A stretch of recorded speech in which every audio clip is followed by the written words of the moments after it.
കുരിശാണു രക്ഷ, കുരിശിലാണു രക്ഷ, കുരിശേ നമിച്ചിടുന്നു.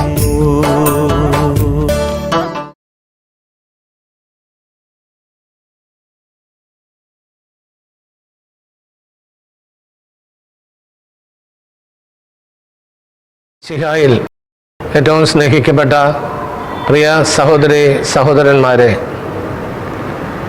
നമ്മുടെ കർത്താവിൻ്റെ പീഡാനുഭവ ദിവസങ്ങളെ ധ്യാനിച്ചുകൊണ്ട് വലിയ നോമ്പിലൂടെ നമ്മളെല്ലാവരും കടന്നു പോവുകയാണ്. ഈ നോമ്പുകാലത്തെ ധന്യമാക്കുവാൻ സഹായിക്കുക എന്ന ലക്ഷ്യത്തോടു കൂടിയാണ് നോമ്പുകാല ചിന്തകൾ എന്ന പേരിൽ ഓൺലൈനിലൂടെ ഇപ്രകാരം ഒരു വചന വിചിന്തനം നടത്തപ്പെടുന്നത്. ഇതിൻ്റെ 19-ാം ദിവസമായി ഇന്ന് കർത്താവിൻ്റെ സന്നിധിയിലായിരിക്കും നമ്മൾ വിചിന്തന വിഷയമാക്കുന്നത് വിശുദ്ധ ലൂക്കായുടെ സുവിശേഷം 17-ാം അധ്യായം 11 മുതൽ 19 വരെയുള്ള വാക്യങ്ങളാണ്. അവിടെ ഇപ്രകാരം നമ്മൾ വായിക്കുന്നു: ജെറുസലേമിലേക്കുള്ള യാത്രയിൽ ഈശോ സമരിയായ്ക്കും ഗലീലിയായ്ക്കും മധ്യേ കടന്നു പോവുകയായിരുന്നു. അവനൊരു ഗ്രാമത്തെ പ്രവേശിച്ചപ്പോൾ അകലെ നിന്നിരുന്ന 10 കുഷ്ഠരോഗികൾ അവനെ കണ്ടു. അവർ സ്വരമുയർത്തി, യേശുവേ ഗുരു, ഞങ്ങളിൽ കനിയണമേ എന്നപേക്ഷിച്ചു. അവരെ കണ്ടപ്പോൾ അവൻ പറഞ്ഞു, പോയി നിങ്ങളെ തന്നെ പുരോഹിതന്മാർക്ക് കാണിച്ചു കൊടുക്കുവിൻ. അവർ പോകും വഴി സുഖം പ്രാപിച്ചു. അവരിൽ ഒരുവൻ താൻ രോഗമുക്തനായി എന്ന് കണ്ട് ഉച്ചത്തിൽ ദൈവത്തെ സ്തുതിച്ചുകൊണ്ട് തിരിച്ചു വന്നു. അവൻ യേശുവിൻ്റെ കാൽക്ക് സാഷ്ടാംഗം പ്രണമിച്ച് നന്ദി പറഞ്ഞു. അവനൊരു സമറിയാക്കാരനായിരുന്നു. ഇത് കണ്ട് ഈശോ ചോദിച്ചു, 10 പേരല്ലേ സുഖപ്പെട്ടത്? ബാക്കി 9 പേർ എവിടെ? ഈ വിജാതീയനല്ലാതെ മറ്റാർക്കും തിരിച്ചു വന്ന് ദൈവത്തെ മഹത്വപ്പെടുത്തണമെന്ന് തോന്നിയില്ലേ? അനന്തരം ഈശോ അവനോട് പറഞ്ഞു, എഴുന്നേറ്റ് പൊയ്ക്കൊള്ളുക, നിന്റെ വിശ്വാസം നിന്നെ രക്ഷിച്ചിരിക്കുന്നു. നമ്മുടെ കർത്താവായ മിശിഹായ്ക്ക് സ്തുതി. മിശിഹായിൽ പ്രിയപ്പെട്ടവരെ, നമ്മുടെ കർത്താവിൻ്റെ ജീവിത യാത്ര പഠിക്കുമ്പോൾ അവിടുത്തെ യാത്രകൾ പലതും ജെറുസലേമിലേക്കുള്ള യാത്രാമധ്യയാണ് പല കാര്യങ്ങളും അത്ഭുതങ്ങളും എല്ലാം സംഭവിച്ചിട്ടുള്ളത്. പല പ്രാവശ്യം ഈശോ ജെറുസലേമിലേക്ക് യാത്ര ചെയ്യുന്നുണ്ട്. പ്രധാനമായും പെസഹ തിരുനാളിനോടനുബന്ധിച്ച് അത് സംബന്ധിക്കുവാനായി യേശുവും ശിഷ്യന്മാരും ജെറുസലേമിലേക്ക് പോവുക പതിവായിരുന്നു. ഇവിടെ സൂചിപ്പിച്ചിരിക്കുന്നത് ഈശോ സമറിയായ്ക്കും ഗലീലയായ്ക്കും മധ്യേ യാത്ര ചെയ്യുമ്പോൾ ഒരു ഗ്രാമത്തിൽ അവൻ പ്രവേശിച്ചു. അപ്പോഴാണ് അവിടെ ഉണ്ടായിരുന്ന 10 കുഷ്ഠരോഗികൾ അവനെ കണ്ട് ഈശോയോട് സ്വരമുയർത്തി പ്രാർത്ഥിക്കുകയാണ്, യേശുവേ ഗുരു, ഞങ്ങളിൽ കനിയണമേ. കർത്താവായ യേശുവേ ഞങ്ങളിൽ കനിയണമേ എന്നുള്ള അവരുടെ പ്രാർത്ഥന കേട്ട് ഈശോയുടെ മനസ്സ് നമുക്കറിയാം. പാപികളുടെ മേലും രോഗികളുടെ മേലും വേദനിക്കുന്നവരുടെ മേലും അനുകമ്പയുള്ളവനാണ് നമ്മുടെ കർത്താവായ ഈശോ. ഒരിക്കൽ പോലും ഈശോ ആരെയും മാറ്റി നിർത്തിയിട്ടില്ല. നമ്മൾ ആകപ്പാടെ വിശുദ്ധ ഗ്രന്ഥത്തിൽ വായിക്കുന്ന ഒരു എക്സെപ്ഷണൽ സിറ്റുവേഷൻ എന്ന് പറയുന്നത്, ആ കാനാൻകാരി സ്ത്രീ വന്ന് പ്രാർത്ഥിച്ചപ്പോൾ, കർത്താവേ എന്നെ കനിയണമേ, എൻ്റെ പുത്രി വീട്ടിൽ പിശാച് ബാധ പിടിപെട്ട് വേദനിച്ച് കഴിയുകയാണ്, അവളെ സുഖപ്പെടുത്തണമെന്ന് അവൾ അപേക്ഷിച്ചു. അതൊരു കാനാൻകാരി സ്ത്രീ ആയിരുന്നുവെന്ന് സുവിശേഷത്തിൽ പറയുന്നു. അവിടെ അവൾ പുറകെ നടന്ന് യേശുവിനെയും ശിഷ്യന്മാരെയും ശല്യപ്പെടുത്തിക്കൊണ്ടിരുന്നു. കാരണം അവളുടെ വേദന കൊണ്ട് അവൾക്ക് വേറെ കാര്യങ്ങളൊന്നും അറിയാൻ പാടില്ല. അവളുടെ മകൾ ഇങ്ങനെ പിശാച് ബാധ പിടിപെട്ട് ഒരുപക്ഷെ അപസ്മാരമോ അതുപോലെയുള്ള ഫിറ്റ്സൊക്കെ വന്ന് അസ്വസ്ഥതപ്പെടുന്നത് കണ്ട് വിഷമിച്ച് ജീവിതം മടുത്ത ആ മകൾ യേശുവിനെ കുറിച്ച് കേട്ടറിഞ്ഞാണ് ഇത്രയും ദൂരം യാത്ര ചെയ്ത് യേശുവിൻ്റെ അടുക്കൽ എത്തിയത്. പക്ഷെ ഈശോ അവളെ മൈൻഡ് ചെയ്തില്ലെന്നാണ് സുവിശേഷത്തിൽ പറയുന്നത്. അവസാനം നമ്മൾ ആ ഭാഗം വായിക്കുമ്പോൾ യേശുവിൻ്റെ ശിഷ്യന്മാരാണ് ഈശോയോട് പറയുന്നത്, ഗുരു, അവൾ നമ്മുടെ പിന്നാലെ നടന്നിങ്ങനെ കരയുകയാണ്, ശല്യപ്പെടുത്താണ്, നീ അവളെ ഒന്ന് ആശ്വസിപ്പിക്കണം. അപ്പോൾ ഉടനെ ഈശോ അവിടെ പറയുന്നത്, മക്കളുടെ അപ്പമെടുത്ത് നായ്ക്കൾക്ക് എറിഞ്ഞു കൊടുക്കുന്നത് ഉചിതമല്ലെന്ന് പറഞ്ഞ് ഒരുതരം നിരാകരിക്കുന്ന മനസ്സ് നമ്മളവിടെ കാണും. ഒരു പക്ഷെ അത് വായിക്കുമ്പോൾ ആദ്യം നമുക്ക് ഈശോയോട് തോന്നും, ഈശോ എങ്ങനെയാണ് പെട്ടെന്ന് ഇങ്ങനെ മാറിപ്പോയത്? പക്ഷെ ഈശോ അവളെ പരീക്ഷിക്കുകയായിരുന്നു. ഉടനെ അവളെടുത്ത് പറയുകയാണ്, മക്കളുടെ അപ്പമൊന്നും എനിക്ക് വേണ്ട, മക്കളുടെ മേശയിൽ നിന്ന് വീഴുന്ന ആ അവശിഷ്ട ഭാഗങ്ങൾ, അത് ആ ഒരു പങ്ക് മതി, ഉച്ഛിഷ്ടം മതി, അത് തന്നാൽ മതി എനിക്ക്. മക്കളുടെ അവകാശമൊന്നും എനിക്ക് തരണ്ട. ഞാനൊരു വിജാതീയ സ്ത്രീയാണ്, എനിക്ക് അതിന് അവകാശമൊന്നുമില്ല. ആ പ്രാർത്ഥന, അവളുടെ ആ ഒരു പറച്ചിൽ കേട്ട ഈശോയ്ക്ക് പെട്ടെന്ന് മനസ്സ് മാറി. മകളെ, നിന്റെ വിശ്വാസം പോലെ നിനക്ക് ഭവിക്കട്ടെ എന്ന് പറഞ്ഞ് അവളെ അനുഗ്രഹിച്ചു. ആ സമയം തന്നെ വീട്ടിലായിരുന്ന കുട്ടി സൗഖ്യം പ്രാപിക്കുകയും ചെയ്തു. ഇവിടെ നമ്മൾ കാണുന്നു, അതെ, ആ 10 കുഷ്ഠരോഗികൾ ദൂരെ നിന്ന്, നമുക്കറിയാം കുഷ്ഠരോഗം വന്നിരുന്ന രോഗികളെ സമൂഹത്തിൽ നിന്ന് മാറ്റി നിർത്തിയിരുന്നു. അവരുടെ വസ്ത്രത്തെ തൊടാൻ പാടില്ല, അവരെ തൊടാൻ പാടില്ല. അതുകൊണ്ട് അവർ അകന്ന് മാറിപ്പോണമെന്നുള്ളതാണ് നിയമം. പൊതുസ്ഥലങ്ങളിൽ വരാൻ പാടില്ല അവർക്ക്. ഒളിഞ്ഞും പാത്തും ഒക്കെ വേണം അവർക്ക് നടക്കാൻ. കാരണം എന്താ? രോഗം പകരുന്നതായതുകൊണ്ടും ഈ രോഗത്തിന് ചികിത്സയില്ലാത്തത് കൊണ്ടും അവരെപ്പോഴും മാറ്റി നിർത്തപ്പെട്ടു. നമ്മുടെ നാട്ടിലും അതേ, ഒരു കാലഘട്ടത്തിൽ കുഷ്ഠരോഗിയെ പോകുമ്പോൾ കൈമണി അടിച്ചുകൊണ്ട് പോകണം. എന്തിനാണ്? ആരും എതിരെ വരാൻ പാടില്ല, അവർ നടന്ന വഴിയിലൂടെ നടക്കാൻ പാടില്ല. എന്തിനാണ്? രോഗം പടരാതിരിക്കാൻ. ഓരോ രാജ്യത്തും അതുണ്ടായിരുന്നു. ഫാദർ ഡാമിയനെ കുറിച്ച് നമ്മൾ കേട്ടിട്ടുണ്ട്. ഫാദർ ഡാമിയൻ മൊളോക്കോ ദ്വീപിൽ കുഷ്ഠരോഗികളെ നാടുകടത്തിയിരുന്ന സ്ഥലമാണ്, ഫ്രാൻസിൽ നിന്ന്. അപ്പം അവിടെ നാടുകടത്തപ്പെട്ട കുഷ്ഠരോഗികളെ ശുശ്രൂഷിക്കാൻ വേണ്ടി വൈദികനായ ഫാദർ ഡാമിയൻ ആ കുഷ്ഠരോഗിയുടെ മധ്യേ, അല്ലെ നാടുകടത്തപ്പെട്ട മൊളോക്കോ ദ്വീപിലേക്ക് പോവുകയും അവിടെ ശുശ്രൂഷിക്കുകയും ചെയ്തു. അവരെ നാടുകടത്താൻ കാരണം അവരുടെ സാന്നിധ്യം പൊതുജന മധ്യേ രാജ്യത്തുണ്ടായ ഈ രോഗം പടർന്നു പിടിക്കാൻ. എന്നാൽ കുഷ്ഠരോഗികളാണെന്ന് കണ്ടാൽ അവരെ കൊണ്ട് അവിടെ നാടുകടത്ത്, അവിടെ കിടന്ന് അവർ മരിക്കും. അങ്ങനെ കഷ്ടത അനുഭവിക്കുന്ന ഈ 10 കുഷ്ഠരോഗികളാണ് കർത്താവേ ഗുരു, ഞങ്ങളിൽ കനിയണമേ എന്ന് പറഞ്ഞ് യേശുവിനെ വിളിച്ച് അപേക്ഷിക്കുന്നത്. അവരെ കണ്ട് മനസ്സലിവ് തോന്നിയ കർത്താവ്, നിങ്ങൾ പോയി പുരോഹിതന്മാരെ കാണിക്കാൻ പറയുക. സുഖപ്പെടുത്തിയ മറ്റു വാക്കുകൾ ഇവിടെ എഴുതിയിട്ടില്ല. തീർച്ചയായും ഈശോ അവരെ അനുഗ്രഹിച്ച് തൊട്ട് കാണും, അല്ലെങ്കിൽ അവരെ ആശ്വസിപ്പിച്ച് കാണും. എന്നിട്ട് അവസാനമാണ് പറയുന്നത്, പോയി നിങ്ങൾ പുരോഹിതരെ കാണിച്ചു. കാരണം പുരോഹിതന്മാരാണ് കുഷ്ഠരോഗം മാറിയെങ്കിൽ അത് മാറിയെന്ന് സാക്ഷ്യപ്പെടുത്തേണ്ടത് അന്നത്തെ സാഹചര്യത്തിൽ അവിടുത്തെ പുരോഹിതന്മാരായിരുന്നു. അതുകൊണ്ടാണ് ഈശോ അവരെ പുരോഹിതന്മാരുടെ അടുക്കലേക്ക് അയച്ചത്. അങ്ങനെ ആ 10 കുഷ്ഠരോഗികളും ഈശോ പറഞ്ഞതനുസരിച്ച് പുരോഹിതന്മാരെ കാണാനായിട്ട് പോവുകയാണ്. അങ്ങനെ പോകുന്ന വഴിയാണ് ആ കുഷ്ഠരോഗികൾ സൗഖ്യം പ്രാപിക്കുന്നത്. ചില രോഗങ്ങൾ നമുക്കറിയാം, രോഗസൗഖ്യം നമുക്കറിയാം. മറ്റൊരു കുഷ്ഠരോഗി യേശുവിൻ്റെ അടുത്ത് വന്ന്, കർത്താവെ, സാഷ്ടാംഗം പ്രണമിച്ചിട്ടാണ്, കർത്താവെ, അങ്ങേക്ക് മനസ്സുണ്ടെങ്കിൽ എന്നെ ശുദ്ധനാക്കാൻ കഴിയും എന്ന് പറഞ്ഞ് ഈശോയെ നിലവിളിച്ച് പ്രാർത്ഥിച്ചു. അപ്പോൾ ഉടനെ ഈശോ മനസ്സലിഞ്ഞ് അവനെ തൊട്ടുകൊണ്ട് പറഞ്ഞു, നിനക്ക് ശുദ്ധി ഉണ്ടാകട്ടെ എന്ന് പറഞ്ഞ് അവനെ സ്പർശിച്ചു. തൽക്ഷണം അവൻ്റെ കുഷ്ഠം മാറി സൗഖ്യം വന്നുവെന്നാണ് സുവിശേഷത്തെ രേഖപ്പെടുത്തിയിട്ടുള്ളത്. ഇവിടെ ഈ കുഷ്ഠരോഗികൾ 10 പേരും തിരിച്ച് ഈശോ പറഞ്ഞതനുസരിച്ച് പുരോഹിതരുടെ അടുത്തേക്ക് പോകുന്ന വഴിയാണ് അവർ സൗഖ്യം പ്രാപിക്കുന്നത്.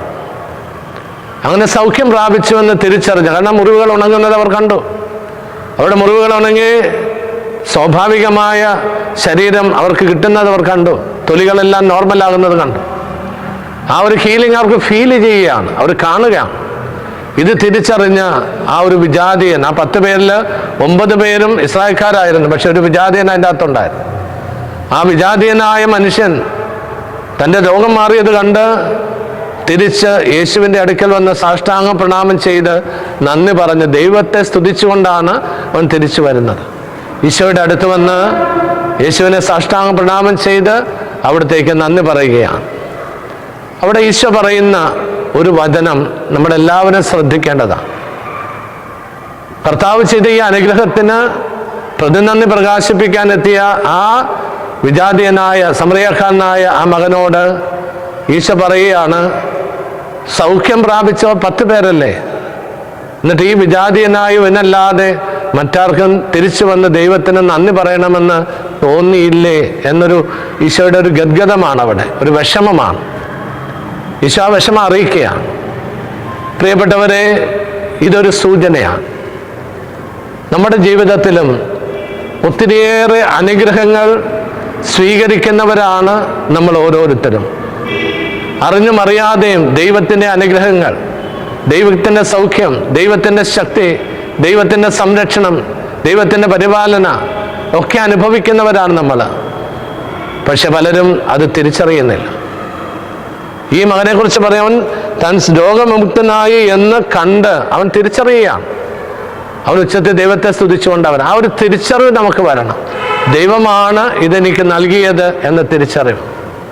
എൻ്റെ സൗഖ്യത്തിനും എൻ്റെ ശക്തിക്കും എൻ്റെ ഉയർച്ചയ്ക്കും എൻ്റെ അനുഗ്രഹത്തിനും എൻ്റെ നന്മയ്ക്കും എല്ലാം കാരണം ദൈവമാണെന്നുള്ള തിരിച്ചറിവ് നമുക്ക് വരുമ്പോൾ നമ്മുടെ ഹൃദയം നന്ദി കൊണ്ട് നിറയും.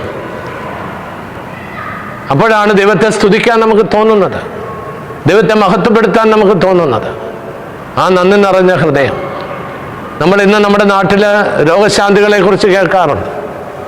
ഹോസ്പിറ്റലുകളിൽ ലഭിക്കുന്ന രോഗശാന്തിയെക്കുറിച്ചല്ല, അതും അത്ഭുതങ്ങളാണ്.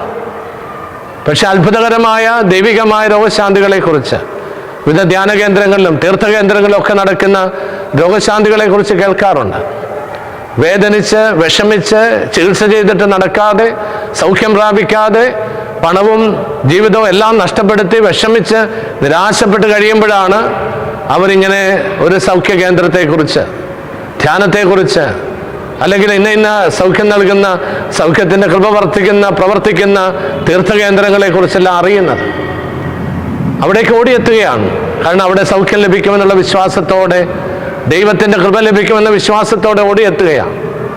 അവിടെ എത്തി ആ പ്രാർത്ഥനയെ സംബന്ധിച്ച് അവിടുത്തെ വെള്ളം കുടിച്ച്, അല്ലെ തൈലം പുരട്ടി പ്രാർത്ഥിച്ച്, കൈവച്ച് പ്രാർത്ഥിച്ച്, അല്ലെ ധ്യാനത്തെ സംബന്ധിച്ച് കഴിയുമ്പോൾ അത്ഭുതകരമായ രോഗസൗഖ്യം ലഭിക്കുന്നു. അതവർക്ക് അതിശയമായിട്ട് തീരുന്നു. അവരുടെ ഹൃദയം നന്ദി കൊണ്ട് നിറയുന്നു. എല്ലാം മറന്നവർ ദൈവത്തിന് സ്തുതിയും ആരാധനയും അർപ്പിക്കുന്നു, സാക്ഷ്യം പറയുന്നു. എൻ്റെ കർത്താവ് എന്നെ സുഖപ്പെടുത്തി, എൻ്റെ അമ്മ എന്നെ സുഖപ്പെടുത്തി, അമ്മയുടെ മധ്യസ്ഥതയാൽ എനിക്ക് സൗഖ്യം ലഭിച്ചു എന്ന് ഏറ്റുപറയുകയാണ്. കർത്താവ് അത് ആഗ്രഹിക്കുന്നു, ദൈവത്തെ മഹത്വപ്പെടുത്തണം. ഇവിടെ ഈശോ പറയുന്ന അതാണ്, ഈ വിജാതീയനല്ലാതെ മറ്റാർക്കും തിരിച്ചു വന്ന് ദൈവത്തെ മഹത്വപ്പെടുത്തണമെന്ന് തോന്നിയില്ലേ? പ്രിയപ്പെട്ടവരെ, നമ്മളോടുള്ളൊരു ചോദ്യമാണത്. നമ്മൾ വേണ്ട വിധം ദൈവത്തെ മഹത്വപ്പെടുത്തുന്നുണ്ടോ? ദൈവത്തെ നമ്മൾ ആരാധിക്കുന്നുണ്ടോ? ചില ആളുകൾ ചോദിക്കും, ഞാൻ എന്തിനാ പള്ളിയിൽ പോണത്? ഞാൻ എന്തിനാണ് വിശുദ്ധ കുർബാനയെ സംബന്ധിക്കുന്നത്? ഞാൻ എന്തിനാണ് ദൈവാരാധനയിൽ പങ്കെടുക്കുന്നത്? അതിൻ്റെ കാരണം ഇതാണ്, അനുഗ്രഹങ്ങൾ ചോദിക്കാൻ എന്നതിനേക്കാൾ ലഭിച്ച അനുഗ്രഹങ്ങൾക്ക് നന്ദി പറയുവാൻ നമ്മൾ കടപ്പെട്ടവരാണ്. ഈ ഒരു തിരിച്ചറിവ് ക്രിസ്തു ശിഷ്യരായ ദൈവമക്കളായി നമുക്കുണ്ടാകണം. നമ്മുടെ ദൈവത്തെ മഹത്വപ്പെടുത്തണം. നമ്മൾ ഇന്ന് കർത്താവിൻ്റെ സന്നിധിയിലിരിക്കുമ്പോൾ നമുക്ക് സൗഖ്യം തരാൻ വേണ്ടിയാണ് നമ്മുടെ കർത്താവ് പീഡകൾ സഹിച്ചത്. നമ്മുടെ മുറിവുകൾ ഏറ്റെടുക്കാൻ വേണ്ടിയാണ് അവിടുന്ന് മുറിവുകളേറ്റ് മരിച്ചത്. ഇത്രയെല്ലാം ചെയ്ത കർത്താവിനോട് ഒരു പ്രതിസ്നേഹം കാണിക്കാൻ എൻ്റെ ഈശോ മരിച്ചതിൻ്റെ ഓർമ്മയാചരിക്കുന്ന വെള്ളിയാഴ്ച ദിവസം നമ്മൾ നോമ്പാചരിക്കാറുണ്ട്, മാംസവർജനം പാലിക്കാറുണ്ട്. ചില ആളുകൾ വളരെ ലാഘവത്തോട് പറയും, എന്തിനായി നോമ്പാചരിക്കണേ? എന്തിനാ വെള്ളിയാഴ്ച ആചരണം? പുറം രാജ്യങ്ങളിലൊന്നും ഇല്ലല്ലോ എന്നൊക്കെ പറഞ്ഞ് കളിയാക്കി പുറത്തുപോയ നമ്മുടെ ക്രിസ്ത്യാനികൾ, ക്രിസ്തു ശിഷ്യരായ നമ്മുടെ മക്കള്, കുടുംബത്തിലും നാട്ടിലും പഠിച്ച് പരിശീലിച്ചു വന്ന ഭക്താഭ്യാസങ്ങൾ വിദേശ രാജ്യത്തിൽ നിന്ന് അവിടെ ചെന്ന് അവിടുത്തെ ലോക ചിന്തകളിൽപ്പെട്ട് അതിൽ നിന്നെല്ലാം അയവ് വരുത്തി നാട്ടിലും വന്നത് സാംക്രമിക രോഗം പോലെ അവരുടെ വ്യാഖ്യാനം കൊടുത്ത് ഇവിടെ വിശ്വാസത്തോടെ ഈ നോമ്പൊക്കെ ആചരിച്ച് ജീവിക്കുന്നവരെ പോലും പ്രലോഭിപ്പിച്ച് വഴിതെറ്റിക്കുന്ന അനുഭവമുണ്ട്. അപ്പോഴൊക്കെ ഞാൻ ചിന്തിച്ചിട്ടുണ്ട്, നമ്മുടെ കർത്താവിനോടുള്ള സ്നേഹമുണ്ടെങ്കിൽ എൻ്റെ ഈശോ മരിച്ച ഈ ദിവസം, ആ ഈശോയുടെ മരണത്തിൻ്റെ ഓർമ്മ ആചരിക്കുന്ന ദിവസം, എന്നെ പാപത്തിൽ നിന്നും പിശാചിൻ്റെ അടിമത്തത്തിൽ നിന്നും മോചിക്കാൻ വേണ്ടി പാടുപീഡകൾ സഹിച്ച് കുരിശിൽ മരിച്ച യേശുവിൻ്റെ പീഡാസഹനത്തിൻ്റെ ഓർമ്മ ആചരിക്കുന്ന ഈ വെള്ളിയാഴ്ച ദിവസം, ഒരു വെള്ളിയാഴ്ച ദിവസം മാംസം വർജിച്ച് ഈശോയോടുള്ള ഒരു സ്നേഹം പ്രകടിപ്പിക്കാൻ നമുക്ക് കഴിയാതെ പോകുന്നുണ്ട്. ചിലപ്പോഴെങ്കിലും നമ്മളിങ്ങനെയുള്ള പ്രലോഭനങ്ങളിൽ വിട്ട് അല്ലെങ്കിൽ സ്വാധീനിക്കപ്പെട്ട് വഴിതെറ്റി പോകുന്നുണ്ട്. പക്ഷെ അവിടെ ഈ ഒരു സ്നേഹത്തിൻ്റെ ഭാവം വന്നു കഴിയുമ്പോൾ അതിനൊക്കെ അർത്ഥമുണ്ടാവും. എൻ്റെ ഈശോയ്ക്ക് വേണ്ടി ഞാനിത് മാറ്റിവെക്കുന്നു. ചില കുട്ടികളെ ഞാൻ കണ്ടിട്ടുണ്ട്, ടുഡേ ഈസ് ഫ്രൈഡേ. ആ ഫ്രൈഡേയിൽ, ആ വെള്ളിയാഴ്ച ദിവസം വിശ്വാസത്തോടുകൂടി ആ കുഞ്ഞുങ്ങൾ പറയുന്നത് ഞാൻ കേട്ടിട്ടുണ്ട്, മാംസം തൊടില്ല, കാരണം അവിടെ ചെറിയ കാര്യമാണ്. ചെറിയ ചോദിക്കും, ഇതിലാണോ കാര്യം? ഇതിലും കാര്യമുണ്ട്. ഇങ്ങനെയുള്ള ചില കാര്യങ്ങൾ നമ്മുടെ ഈശോയോടുള്ള സ്നേഹത്തെ പ്രതി ചെയ്യാൻ സാധിക്കണം. ആ ഈശോയ്ക്ക് നന്ദി പറയാൻ സാധിക്കണം. ലഭിച്ച അനുഗ്രഹങ്ങളെ ഓർത്ത് ദൈവത്തെ സ്തുതിക്കാൻ സാധിക്കണം. ഞായറാഴ്ച പള്ളിയിൽ വരുന്നത് ദൈവത്തോട് വീണ്ടും അനുഗ്രഹങ്ങൾ യാചിക്കാൻ മാത്രമല്ല, മറിച്ച് ലഭിച്ച അനുഗ്രഹങ്ങളെ ഓർത്ത് ദൈവജനത്തോട് ചേർന്ന് ദൈവത്തെ ആരാധിക്കാൻ, മഹത്വപ്പെടുത്താൻ, നന്ദി പറയാൻ വേണ്ടിയാണ്.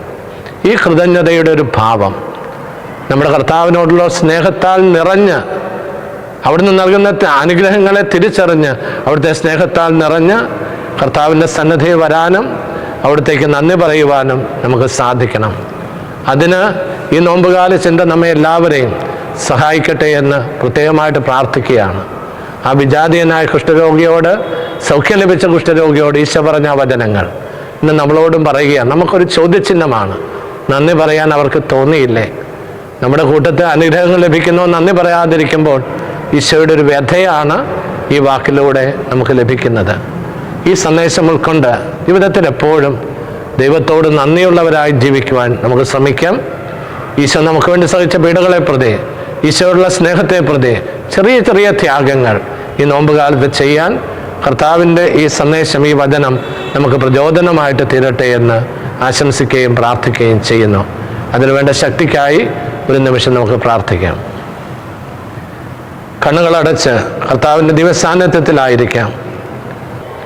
കർത്താവായ ഈശോയെ, ആ കുഷ്ഠരോഗിയുടെ പ്രാർത്ഥന കേട്ട് അങ്ങനെ അവരെ സുഖപ്പെടുത്തിയല്ലോ, അവരെ അനുഗ്രഹിച്ചുവല്ലോ.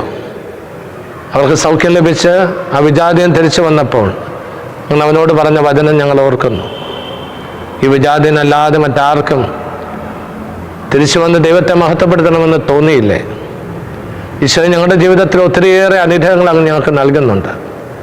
ഞങ്ങൾക്ക് ലഭിക്കുന്ന നന്മകളെ കൂടുതൽ കൂടുതലായി മനസ്സിലാക്കുവാനും ഓർക്കുവാനും തിരിച്ചറിയുവാനും ഞങ്ങളെ സഹായിക്കണമേ. അവ തിരിച്ചറിഞ്ഞ് അങ്ങയോടുള്ള സ്നേഹത്താൽ നിറഞ്ഞ് അങ്ങയെ മഹത്വപ്പെടുത്തുവാൻ ഞങ്ങളെല്ലാവരെയും സഹായിക്കണമേ. അങ്ങയോടുള്ള സ്നേഹത്തെ പ്രതി ചെറുതും വലുതുമായ ത്യാഗങ്ങൾ ചെയ്യുവാനും അതുവഴി അങ്ങയുടെ നാമത്തെ മഹത്വപ്പെടുത്തുവാനും ഞങ്ങളെല്ലാവരെയും സഹായിക്കണമേ. കർത്താവായ ദൈവമേ, അവിടുത്തെ നാമത്തിൻ്റെ ശക്തിയും മഹത്വവും ഇപ്പോഴും ഈ മക്കളിൽ നിറയട്ടെ. ജീവിതത്തിൽ എപ്പോഴും അങ്ങയുടെ നന്ദിയുള്ളവരായി ജീവിക്കുവാൻ, അങ്ങുമായി വ്യക്തിപരമായൊരു ബന്ധത്തിലും സ്നേഹത്തിലും ആഴപ്പെട്ട് വളരുവാൻ ഞങ്ങളെ സഹായിക്കണമേ. അതിന് വിരുദ്ധമാകുന്ന എല്ലാ ശക്തികളിൽ നിന്നും, സ്വാധീനങ്ങളിൽ നിന്നും കർത്താവ് ഞങ്ങളെല്ലാവരെയും കാത്തുകൊള്ളണമേ, ഇപ്പോഴും എപ്പോഴും എന്നേക്കും. ആമേൻ. കുരിശാണു രക്ഷ, കുരിശിലാണു രക്ഷ, കുരിശേ നമിച്ചിടുന്നു.